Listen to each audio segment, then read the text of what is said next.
Well, recently there have been some interesting reports on the use of wool-derived peptides or elastic polypeptides. Think, the material that makes your skin, stretchy, squishy, whatever, in the repair of enamel. So, what's involved with these approaches, and are these the latest trend in oral care innovations?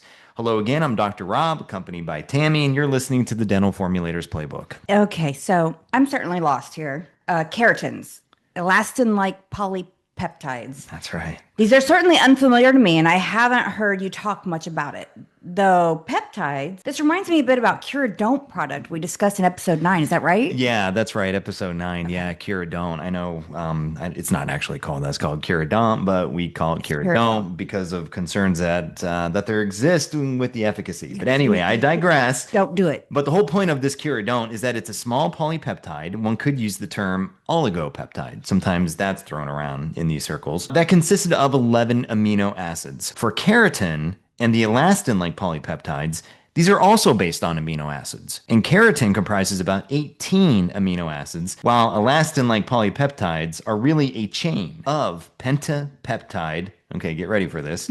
Valine with the symbol V, proline P, glycine G, X. We'll talk about X for a minute, and then glycine again, G. The acronym usually used is VPGXG, and then an N is given for the number of chains. X, by the way, is an amino acid, and this is where the flexibility is, because depending on if you want certain structures or responses at or below a certain temperature, a critical temperature, then you can get a certain structural conformation, like if you want things flat or a coil or whatever else. To do so, these different amino acids can be used. So sometimes they'll throw in glutamic acid, which has a symbol E, or aspartic acid, symbol D, arginine even, symbol R, or lysine, symbol K. Others can be used too, and I know that's crazy, but there you go. Okay, so here's kind of what I heard. Basically, these range from small proteins having 11 or 13 or Right. 18 amino Right. acids to elastin-like analogs Yep. where there are change of the pentapeptides. Yeah, that's right. And if this is confusing, you're not alone. In fact, trying to get these oligopeptides or polypeptides to function optimally is not an easy task. Well, wait though. Our teeth are not made of proteins, so why are we talking about Yeah, proteins? that's a great question. I think it helps to start with going perhaps to the origins of tooth formation as the teeth are naturally being formed. There is a particular protein that drives that mineralization, the creation of the tooth, the bony part and all that stuff. The enamel, the dentin, the root, all of this. That protein is called amelogenin. Amelogenin is produced by ameloblasts. Okay, these are the cells that are responsible for the creating of the tooth. It's crazy, right? Like it's no different than if you have a odontoblast or anything with blasts. It's usually saying, "Hey, look, that's going to be creation, whether it's in the body bone or whether it's in the teeth, whatever." Anyway, Okay. those cells are responsible for kickstarting enamel production, and in that enamel production, amelogenin constitutes about 90% of all the proteins that are there, whenever this whole process is getting kickstarted. Okay.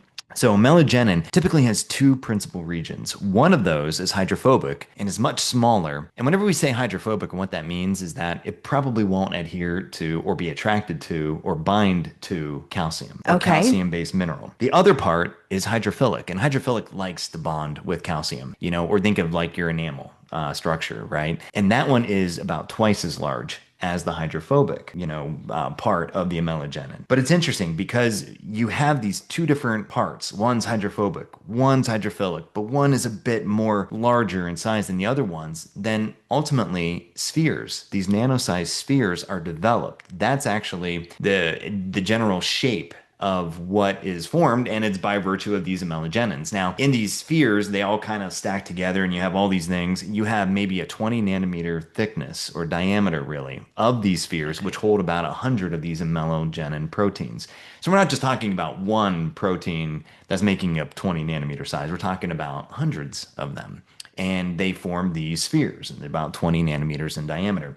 The reason why that is really important is because the size of the crystallites, the enamel crystallites, microscopically, if you were to look at this with a scanning electron microscope or another high-powered microscope, sometimes transmission electron microscopes, for instance, you'll see that the width and the size of these crystallites are somewhat on the order of 20 nanometers. And so, and even the orientation is even affected of these crystallites too. All these tiny little crystallites that make up enamel. Again, this goes back to, hey, everybody thinks that nano HA, because they have crystallite size of that same dimensions are going to repair the enamel, that's why nano HA would work. No, that's not how it works. But the amelogenin with those size limitations of those crystallites is likely considered to be the principal factor in establishing those crystallite sizes found in enamel. Interestingly, though, it breaks down. Not the enamel, but the amelogenin. So soon it's almost like it's a disappearing act. It comes out, it does its thing, and then it goes bye-bye. So proteases that naturally exist in our mouth and everywhere on our whole person, proteases, it's kind of being like papain or bromelain. Those are meat tenderizers, right? They attack proteins and they degrade it. Those would be an example of like a protease. As soon as the amelogenin initiates that calcium phosphate nucleation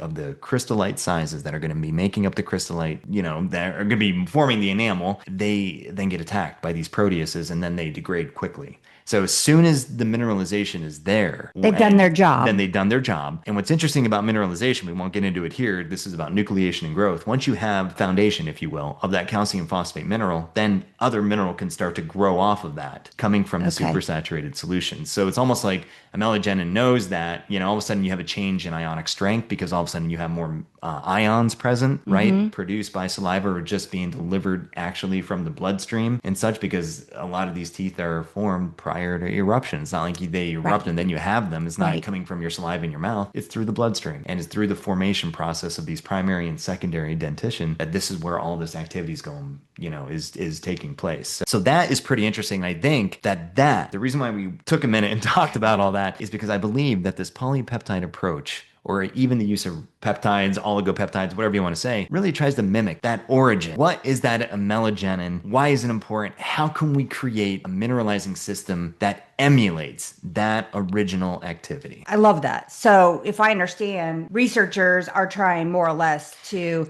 just stimulate our body's natural processes. Yes, stimulate the natural processes. So, but because it's not completely understood, and that means that you're going to have researchers that think that they have a good idea to do so. And that's fine. They have their own hypothesis, working hypothesis. They have their thoughts. Some of this will maybe align with conventional wisdom. Some will not. And so everybody's going to try to figure out, well, how can we truly do this? Because right now there are no great ways of rebuilding enamel. And that could almost be considered to be a holy grail in this kind of research. Instead of always having to get a filling or something like that, or if you have eroded teeth because of acid reflux or just dietary habits, whatever it is, and your enamel just naturally thins, then because of that, wouldn't it be great to have a way to rebuild that enamel to come back? And we're not talking about all the damn videos that go viral about, hey, this is the secret ingredient that rebuilds enamel. There is nothing out there that does that right now.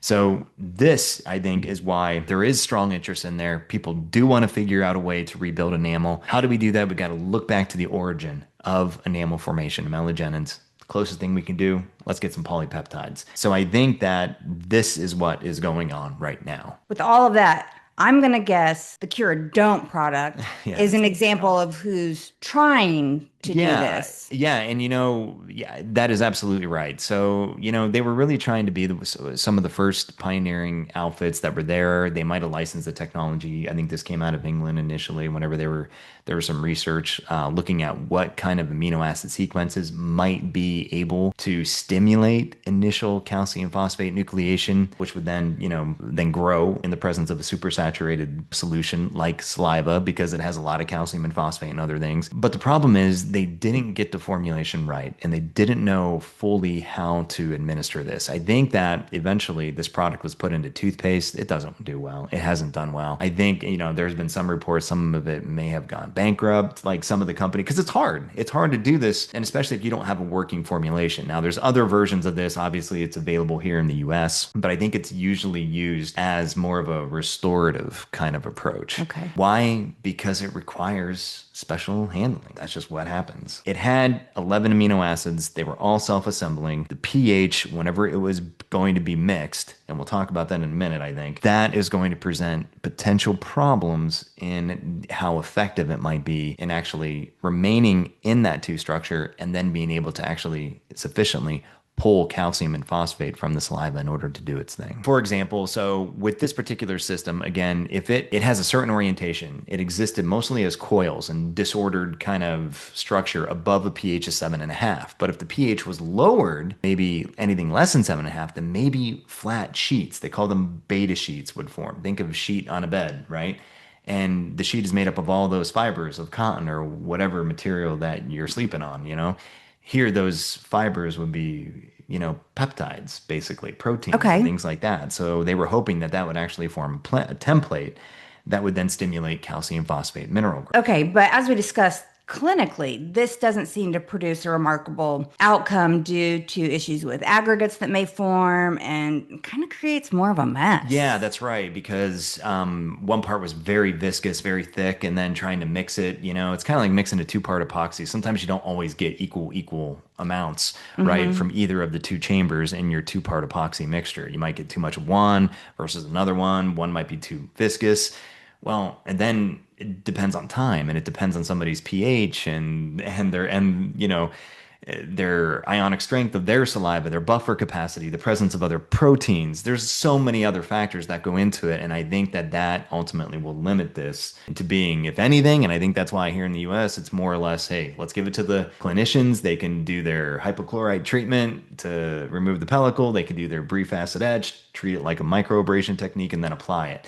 In other words, a lot of handling, but still, that doesn't even guarantee that it's going to work as well. Would they use this on cavities or? Well, yeah. So, that's the part that is most important, right? So you can't have this as like a preventative, like for instance, a fluoride toothpaste Okay. because of all these reasons that we just talked about, right? Like the Right. peptides can interact negatively with some of the other ingredients. It can gum up instead of delivering a predictable, platform for subsequent mineral growth. So that's why it has to be more invasive. So yeah, white spot lesions could be the case. That's right. Not just small ones. You would hope that this would be deeper. I think that for how the Curadon again was being marketed, it was a way to say, hey, look, you got rid of the ugly stain or the discoloration in Right. all the videos. You're looking at the front teeth, the front anteriors, right? Where everybody sees this would be ideal for maybe orthodontic treatment, I think we talked about. And then they're like, wow, look at how it remineralized. It didn't remineralize. It was the phosphoric acid etch that actually etched away that unsightly stain. And now you're trying to protect it. And oh, by the way, in the product, we see that it has over the counter level of fluoride that is added to it. Which isn't sufficient. At least they have fluoride, but in the original abrasion technique, if you want to clean the teeth and you want to repair the white spot lesion, clinicians know this. I mean, the research community knows this. Use higher fluoride concentrations. You're talking anything 2,500 ppm of fluoride or better. Why? So it can quickly stabilize that two structure because time is of the essence when it comes to freshly etched and then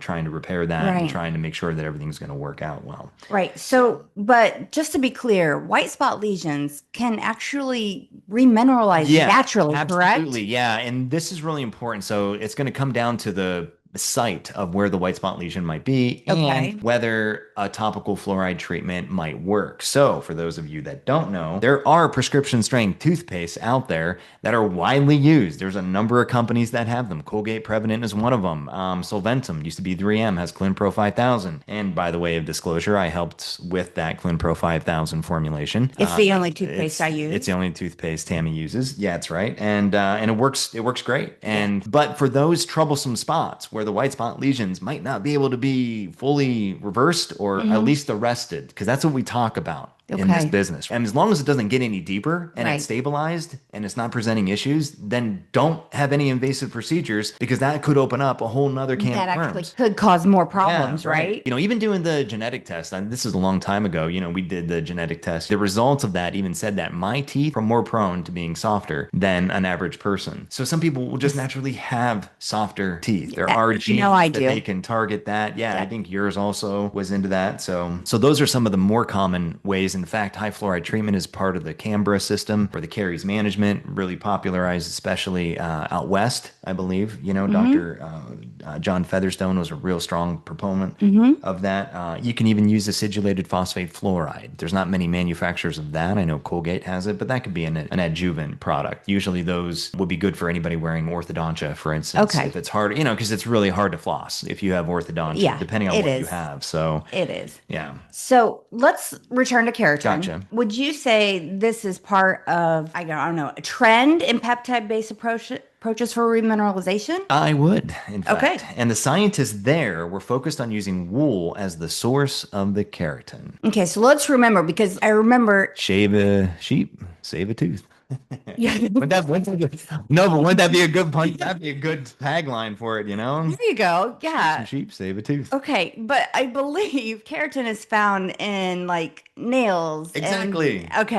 and hair, right? Yes, exactly. Okay. And so what they wanted to do is they wanted to tout this as an inexpensive and biocompatible, maybe even a sustainable approach. Importantly, this keratin can be delivered in an aqueous format. So that's really important. Okay. Why is that important? Because some of the other things that we talked about, pH and everything else can affect the peptide stability, this conformation, and then its Okay. reactivity. There's questions about if it needs to be cross-linked. Why would it need to be cross-linked for stability? We'll talk about that in a moment. But the fact that this is in a water-based format is appealing. Okay, great. So, if I understand correctly, what's out there net today might require a lot of handling, right? So Yeah, that's that's why right. the aqueous is so. Yeah, so let's yeah, so Okay. so why don't we just go ahead and talk about that for a minute? So all these peptides, because they're proteins and there's a lot of hydrogen atoms just naturally part of this. There's a lot of oxygen, and those are typically involved in hydrogen bonding. Some of these amino acids, they can also have sulfur. And if you get a couple of these chains of amino acids next to each other, they might form a disulfide bond, and that might actually have some linkages. Think about the DNA, the alpha helixes and Okay. such, that kind of, it's helical in that structure by virtue of the hydrogen bonds. So it's the sharing of the oxygen and the hydrogens, and the amino acids are replete with these. And so those hydrogen bonds are strong enough to create that helical structure. So just think about that image in your brain, Right. and think about, okay, these peptides, how sensitive that might be to moisture, to the presence of other ions that can Okay. interrupt that, maybe enhance it. Think about temperature changes, think about pH changes, think about even completely other ingredients that seemingly might be innocuous, maybe like a silica or something, maybe even a flavoring ingredient, but that can affect all of that integrity, whatever Okay. that conformational integrity is.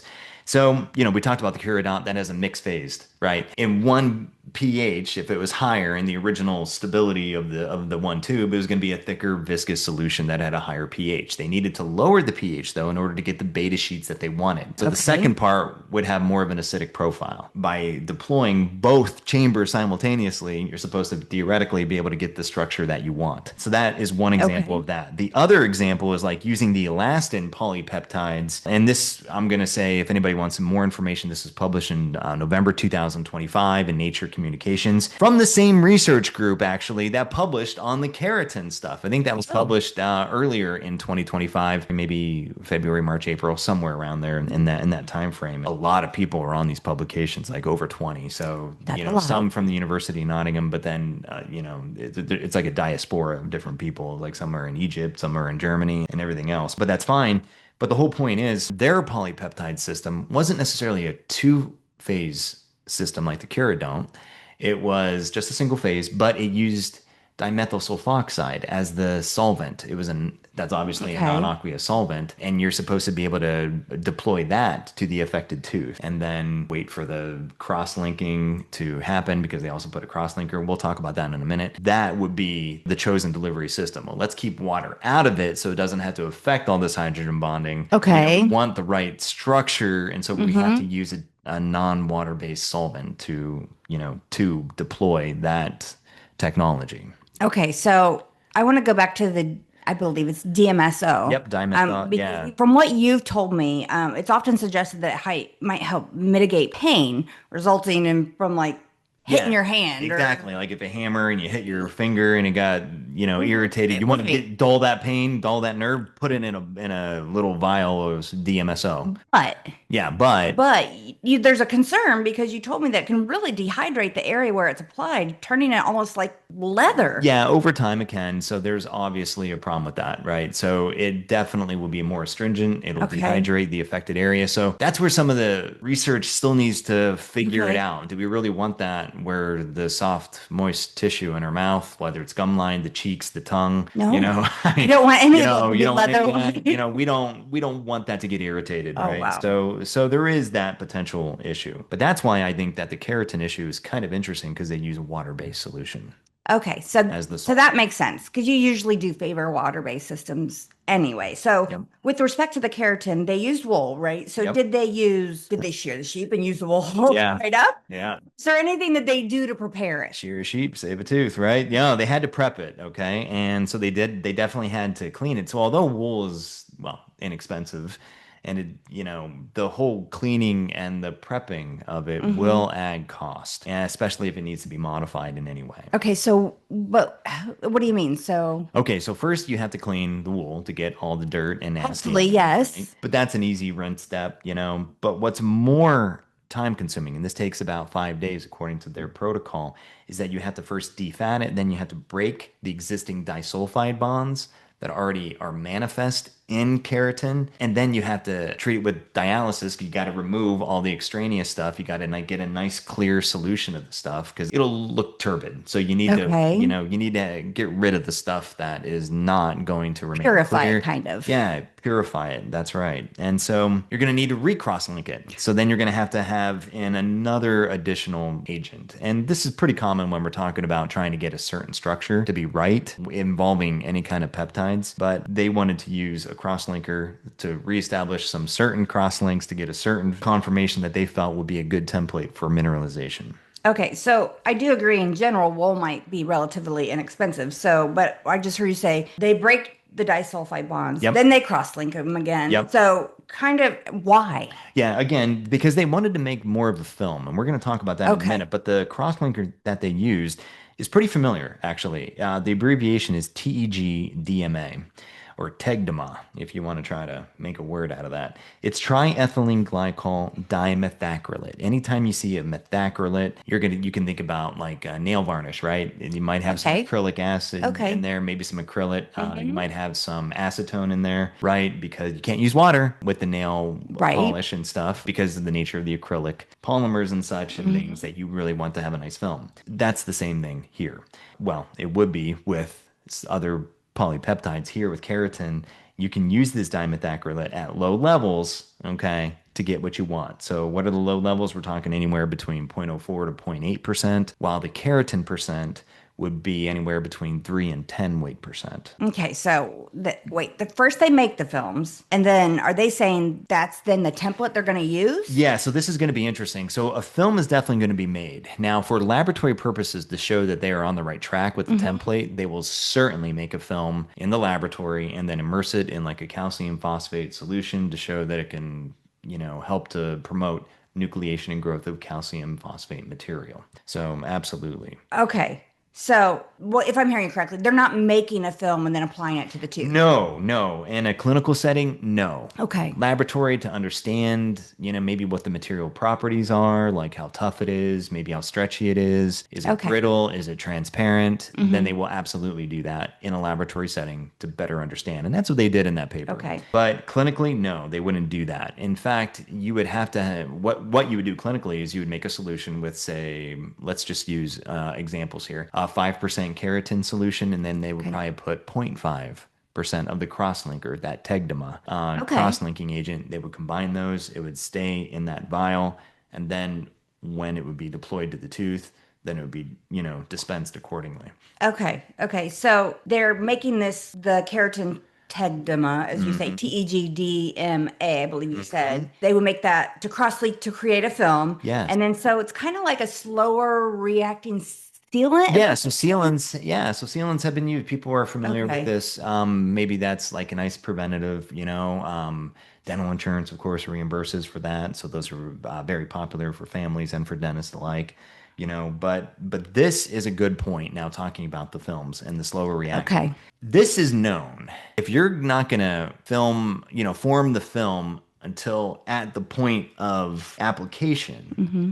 and it's not just a sealant that you can just heat shrink wrap or UV light wrap, to do it, then you're talking about a different way of protecting maybe a cavitated spot in the enamel that you don't want to use a restoration like a filling to Starting do. to make sense now. So this is going to be called resin infiltration. Okay. And resin infiltration is relatively new here in the US.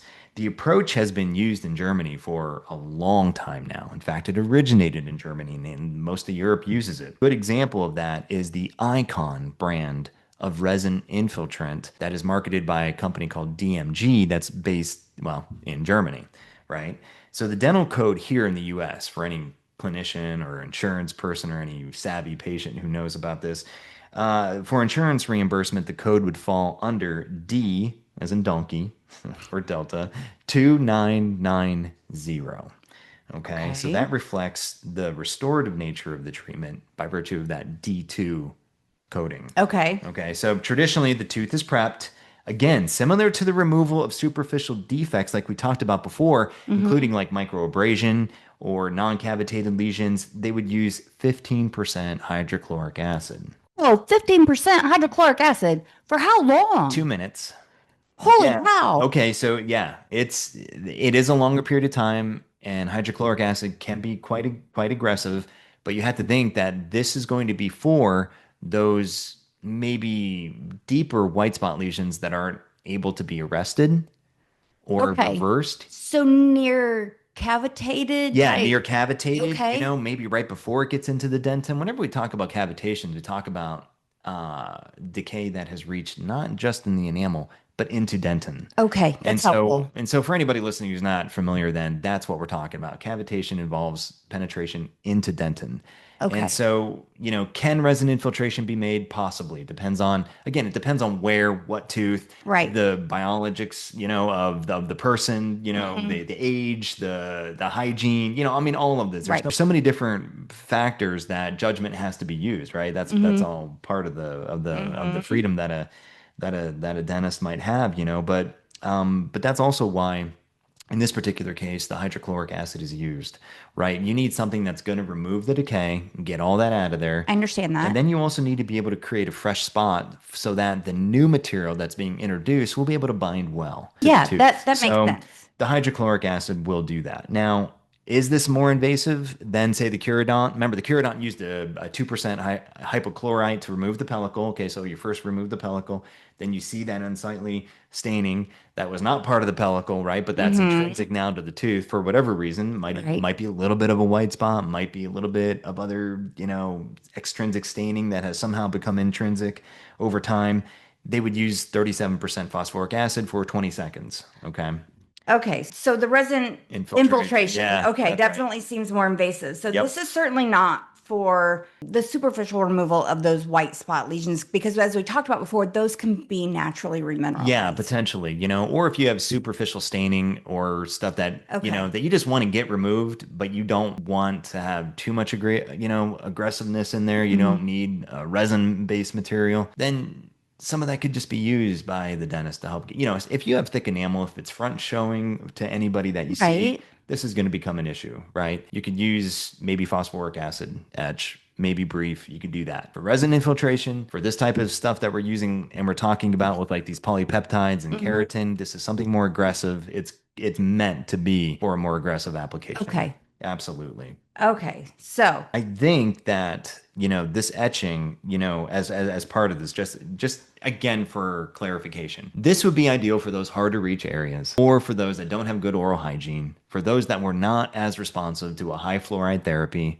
okay. whether it's like a 5,000 ppm prescription strength toothpaste, whether it's an acidulated phosphate, fluoride system, whether all the water picking that has been done, whatever, if all of that still is going to present issues Hmm. by nature of where it's at, maybe there's too much crowding around the tooth, maybe it's the age of the Hmm. person that we're talking about, maybe there's dietary issues here, health related issues, Hmm. but maybe this is a better solution than instead of putting in some kind of restorative material.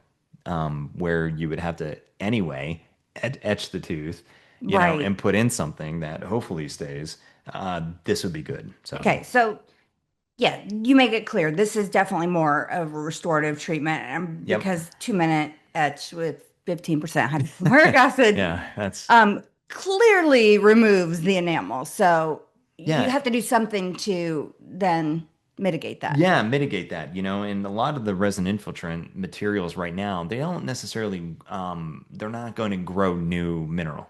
They're not going to Okay. be as responsive with calcium phosphate. So I think that's where this keratin might find a unique opportunity because it's trying to act as a scaffolding. It will be a film, but it's going to try to create some kind of Okay. platform and attractant to create new mineral growth Okay. in that spot once it has been, deployed. So the idea would be, well, you're putting in a more natural material. This is something that's, it is from, naturally found in in our universe, right? Wool, Hmm. keratin, and all this other stuff. But it's probably more benign than some of these, safe, definitely safe, but more non, bio. I don't want to say biocompatible because they are biocompatible, but let's call them Okay. bioactive substrates. Okay. Okay. And So, like you said before, it mimics the way our body works as yeah, keratin that's based. So right. that's a very, Yeah, so it's kind of nice. it's a So I, positive I thing. think that there's a lot of appeal there. Now, again, the hydrochloric acid, it is aggressive. It will increase porosity. And some researchers like those that have published this in 2014 in an issue of Journal of the Applied Biomaterials and Functional Materials argue it might not be the best for adhesive purposes, Okay. but then again, that view isn't shared by all researchers and clinicians. So again, I think it really depends. Right. So in case you're wondering, does it have to be hydrochloric acid? Could it be phosphoric acid? Potentially, these are Mhm. where some of the experimenting could be done. It all depends on the house, again, like we just talked about, what's the Yeah. size of the lesion, where it's at, did Right. fluoride Many therapy variables. or any other topical fluorides work? Yeah, things like this. Okay, well, so I guess as a filling alternative, then resin infiltration is a creative and useful approach. Absolutely. So, do you think this keratin-based approach then has any legs moving forward? Boy, I don't know. And here's why I'm unsure. Okay. Mhm. It's not necessarily only from a formulation perspective, it turns into more of the business side. I don't know. So I do like the fact that some of the morphologies that they're able to coax really out of this keratin derived polypeptide, they are similar to the amelogenin. So you're going to get some of these spherical shapes. And whenever they are applied to white spots, interestingly, they have more beta turns and alpha helices as part of the protein structure and less of the beta sheets. Remember how we talked about with the Curadome, they're hoping that they get these nice flat beta sheets Right. with these fibros. That is not what the keratin does, and that's not its best way of actually acting and That's not the working intended use. in the white spot lesion. Okay. Yeah, so it's really interesting. That's not the desired shape that works best. Okay. So again, that's also something else to just bear in mind. And this is why there's so many different approaches out there. Wow. Some people might say, hey, let's get this nice flat beta sheet, scaffolding kind of template Mm-hmm. as our structure. Others might say, well, that might not be needed, depending Right. on how it's going to work and how it's being deployed, how effective of a nucleator it is, a Right. mineral. There's going to be all these other issues. So I think that is really interesting. But I told you that I wasn't sure based on a business reason. Here's why. I looked and I could only find an international application for a patent that had been filed, known as a PCT. It covers the keratin using this in a resin infiltration kind of So approach. that's new to me. So just Yeah. international. So just international, there was no US filing. And if you do things international first before you do it in the US, that can almost serve as prior art and jeopardize your ability to file also in the US. And it also limits. Don't you want a US, patent application because Mm-hmm. this is one of the most appealing markets to be in if you're a Mm-hmm. manufacturer. The fact that they didn't do that is a little puzzling. And I wonder if they're wanting to know whether there's going to be a market for it. Meaning, is there going to be, for instance, are they going to be able to find a licensee, for instance, in Germany, Okay. or are they going to create a new company that's going to be somewhere based in Europe that will have this product and compete with the Icon brand, for instance, of resin Okay. infiltrants that DMG make, for instance, It's almost like feasibility. yeah, it's almost like, but from a commercial perspective, Okay. feasibility. It's like, okay, what is the model here? Are we licensing this? Are we having a product? And most importantly, are consumers even going to want this?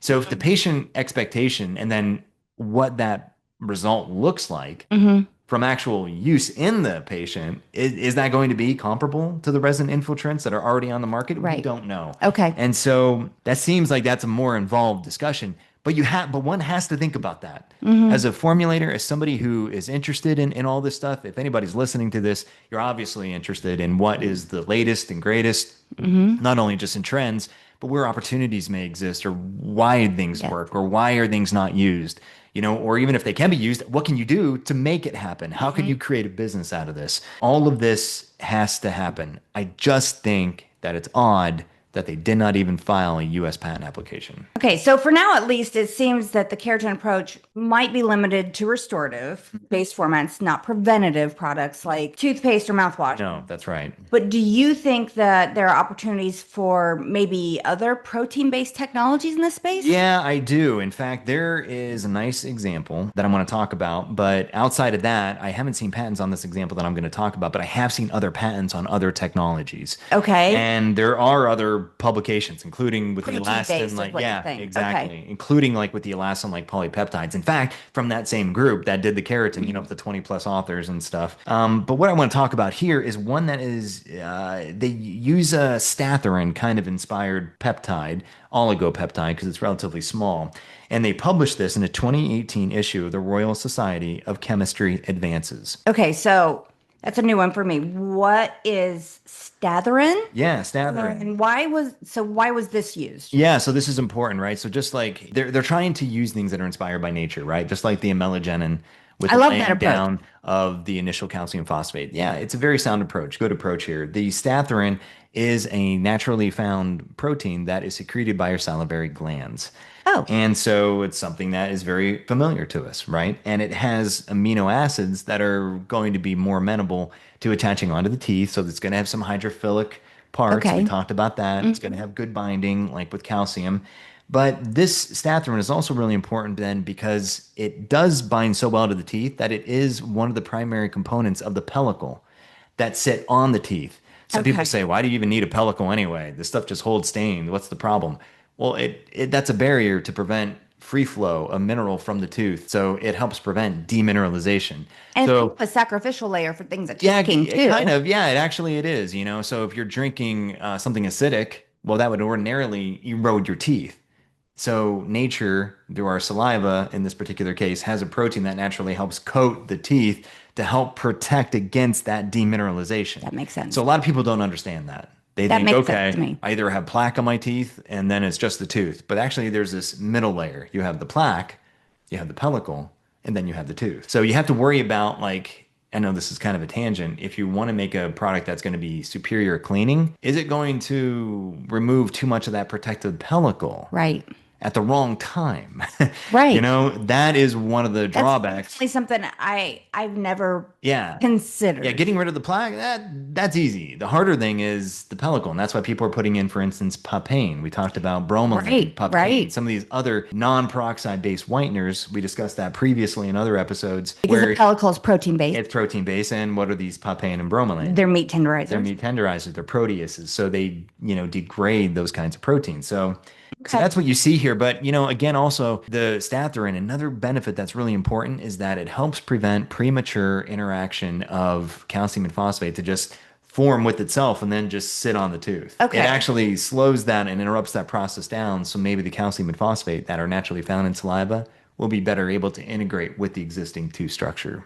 Okay. So it sounds like an important protein. So when you say it slows it down, instead of just like a glob, it's going to Yeah. help maybe do a better, slower integration Yeah, that's into our right. tooth. Think about this. Whenever a dentist or somebody says, "Hey, you have too much tartar or calculus," that is hardened calcium phosphate stuff. It's not, Globs of stuff. yeah, that had hardened. Okay. And so that stuff is not Okay. tooth-like, right? So That statharin makes helps sense. to prevent that kind of unwanted mineral Yes, formation that makes that will sense sit on now. your tooth. Again, what is the drawback of calculus and tartar? It can start getting into gum tissue And related cause other issues. issues. And then, yes, and then you might have some perio issues Right. eventually if it gets, to that point. But, Okay, so did the researchers use actual statharin or what did they use? no, this is where they were clever. So they looked at the statharin, which has 43 amino acids, and they decided to, well, let's just take a small segment of those, and we're going to choose a combination that we think might give best attachment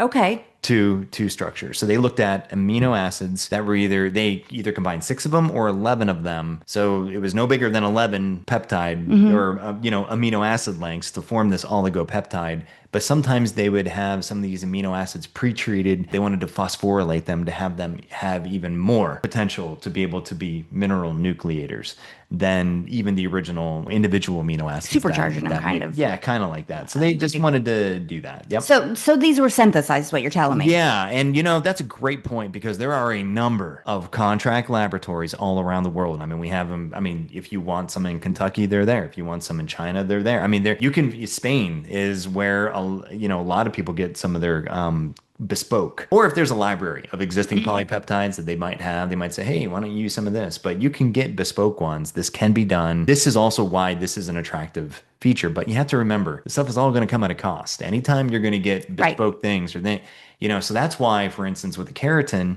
it might be better suited to a higher price point, higher margin product like a restorative, That makes sense. material where you can get, you can command a higher price point than Recoup those costs that go a into it. toothpaste. Yeah. Okay. So in this example, though, did the researchers cross-link it to help it form a film, or was it something else? Yeah, so what I really like about this, I liked a lot about this whole approach. They did not form a film like the keratin researchers did. That wasn't the desired result, right? It wasn't like we were going to infiltrate something.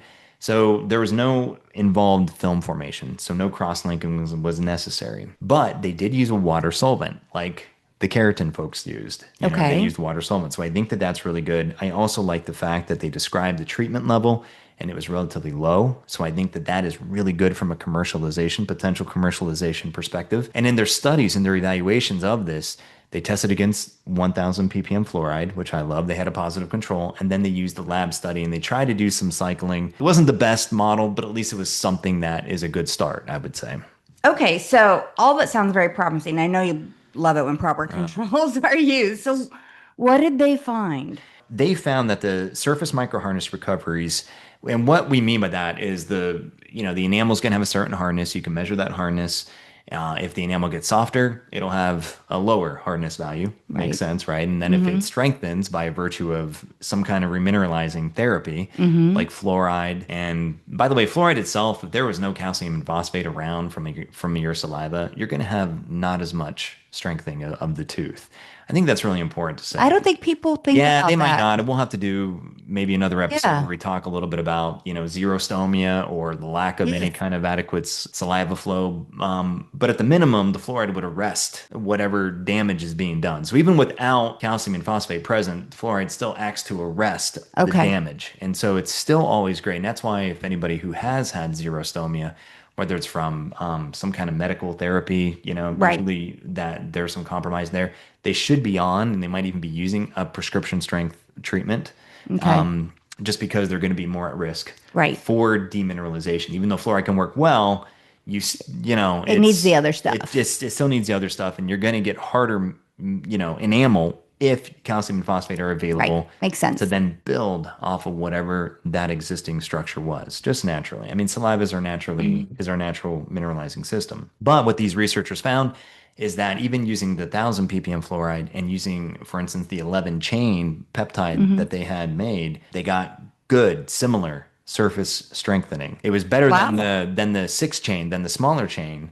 And so I think that for me says, okay, well, at least you're at least as good as at this point early on. I think they still need to improve upon the model, but at least they're starting good and they know that you have to compare against fluoride for sure. Yeah, it sounds like they're on the right track. I like the direction it's going. Yep. So, we'll see how it translates to clinical outcomes. I haven't I didn't look closely at any patents or anything, but I think there are opportunities there. Okay. I imagine you might have some ideas Yeah. for peptide-based Yeah, I do. applications. I absolutely do. I'm not going to discuss them here for intellectual property reasons, but Mhm. there is, especially because this is such a hot, trend Yes. right now in the space. But I think you're going to see some improvements coming into play here, probably within the next 5 years. I would easily see this. Okay. Not with the keratin, because that's not going to get it done.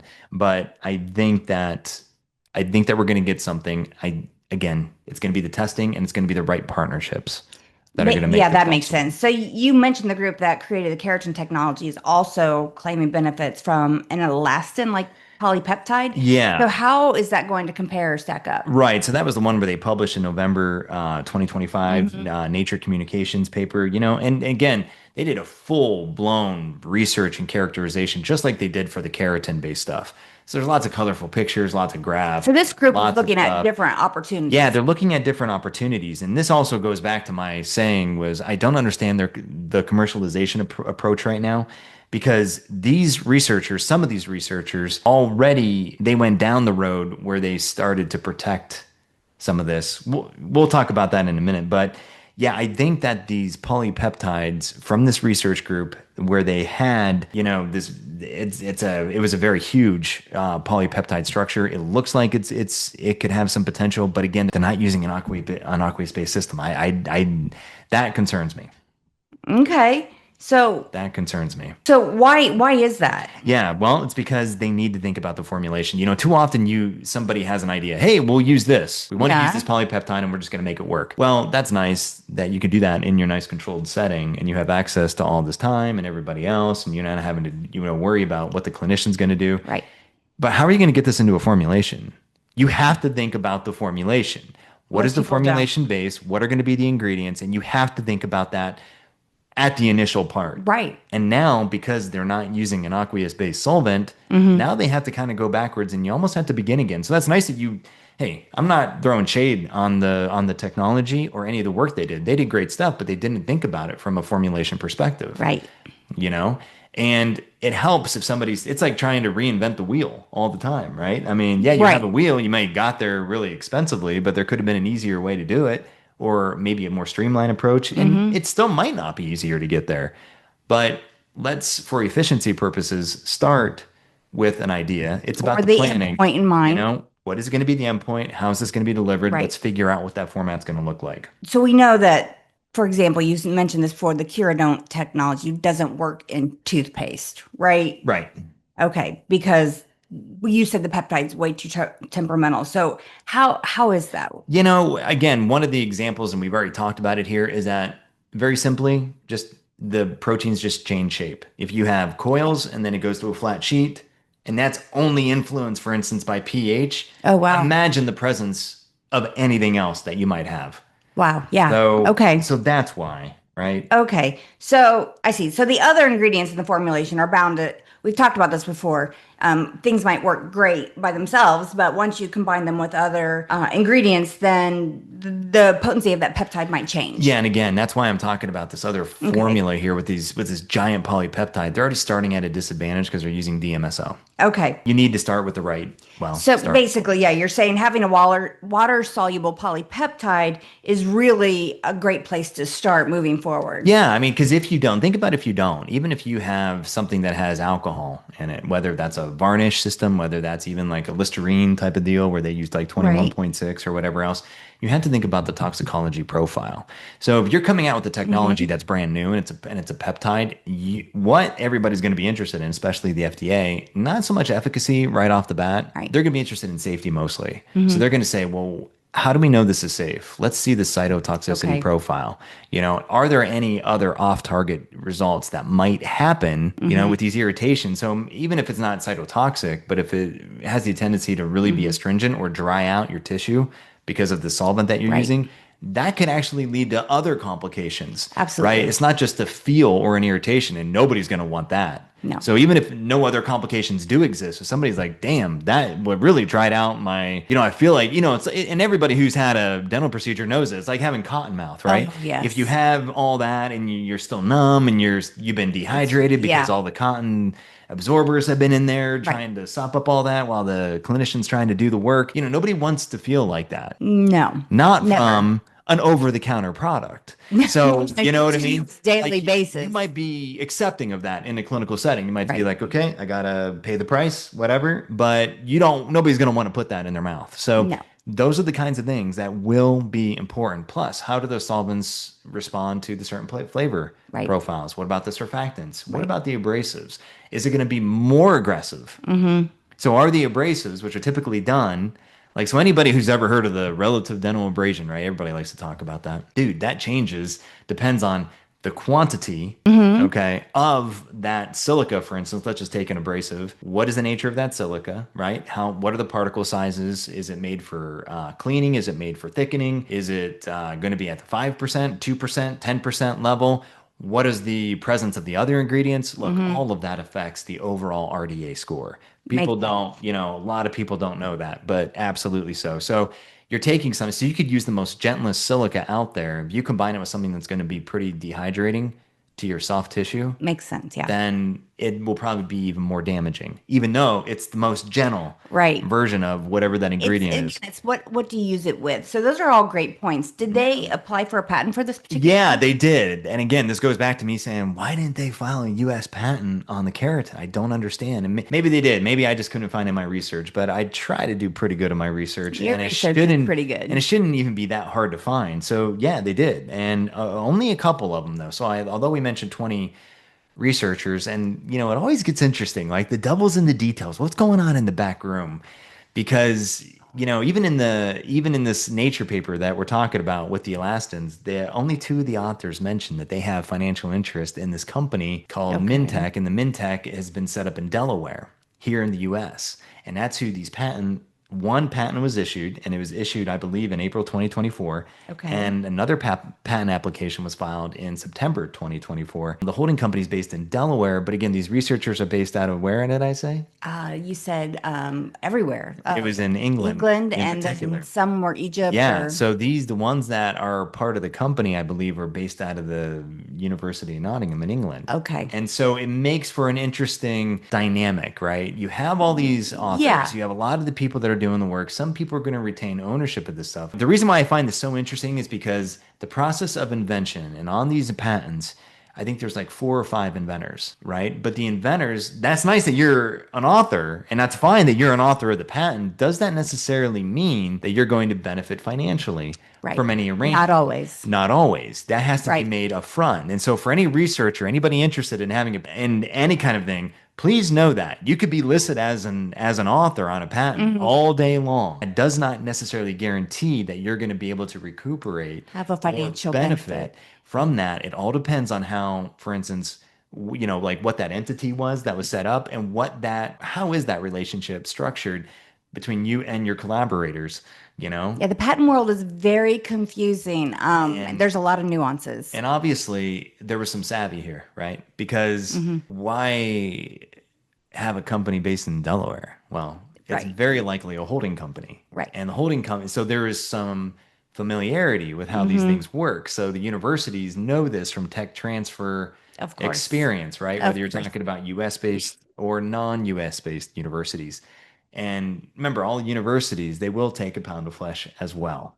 So They automatically say half is yeah. theirs. When that, not, and it's not always, and it could Okay. be, and it depends on the university, and some are very good at this. Some are more avaricious than others. Okay. Some others are very good, and honestly, deservedly so, depending on what the technology is and what's needed It to get does to make that sense. point. Because the university does provide a lot of the infrastructure The to be able to resources and whatnot.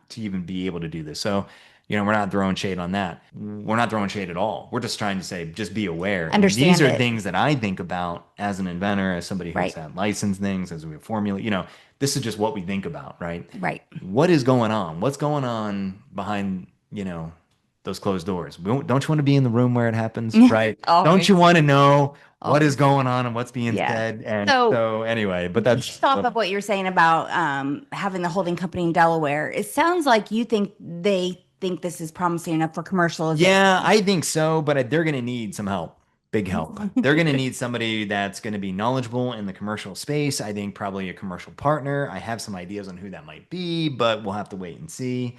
Yeah. Or they're going to need some people that are just going to be able to help steer them in the right Mm, way. I'm sure you have some ideas, Yeah, but in short, this seems like it's really a hot area that needs a little bit of savvy when it comes to indeed. formulation and testing. Yep. And I would bet you might have some I possible I solutions up your absolutely do. sleeve. Absolutely. So we'll see how it plays out. Right. Yeah, again, this is a ripe area for research and innovation, and we're going to be talking about some of these different approaches. I only because it's a hot space and people Yes, are interested in. I think that there's a lot of interesting knowledge, even what not to do, right? of course. Even like this There's whole more episode. not to do than what to do. Yeah, imagine if like those researchers they're smart people. These are very Mhm. intelligent people, but imagine if they had somebody on their team saying, "Hey, look, we have a great idea, but let's think about how this is going to be in a formulation." If Right. they would have like just connected with even somebody in the formulation space that Have might that be end interested. goal in mind. Yeah, and just, then you could save a lot of headache, you can Mhm. streamline things, and you can make it more attractive to not only investors, but potentially commercial partners, Right. because it's always going to be that case, They need to know it's going to be viable. yeah, anybody who's innovating, especially if you're desiring to be a licensee, or I mean to have a licensee, you should look at their products and say, how can I best work with their existing systems? Right. That makes sense. That is the number one thing. Too oftentimes, like the innovators and formulators and all these scientists, they have grand ideas and everybody They has want certain to say skills. something brand new. New. Well, guess what? Some of these brand new things are going to be too prohibitive to be competitive against existing standards of care. Sometimes only because Yeah, of manufacturing, they it's can't get into that exactly if true. there's things. So there's a lot to think Yeah, about, there's which a lot to think that's about. kind of what we talk about. That's kind of, yeah, so we will. And we'll talk about this more because it is an interesting aspect of this that isn't typically discussed, Right. but I find it fascinating and I think others will too. So, okay. So anyway, but for now, that's our show for today. I mean, we thank you for listening. I'm Dr. Rob. This is Tami. Remember, stay curious, keep smiling. We'll be back with another episode soon. Thanks. Bye-bye.